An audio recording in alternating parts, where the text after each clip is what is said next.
Huwag ka mahihiyang mag-try out. Punta ka sa tryout, may schedule ng tryout, sa tingin mo, parang maraming magaling, parang malayo ka. Hindi, subukan mo kasi matututo ka dun eh. Isang bagay ng learning yun eh. Hindi ka mamakuha dun, okay lang yun. Tuturuan ka lang nun na kulang ka pa. Okay, so huwag mahiya sa mga tryout. Punta tayo dun. Experience ko rin yan before. Nahiya ako, feeling ko magagaling sila, hindi ko sila kaya. Hindi ko na ituloy yung pangarap ko dahil doon. So, kaya yan, malimit ko sinasabi sa mga player ko.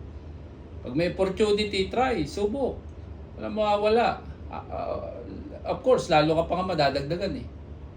Dahil gagamitin mo experience nyo kung di ka man makuha para makita mo kung ano yung kulang mo. Improve, makakatulong yan. Maniwala kayo sa akin.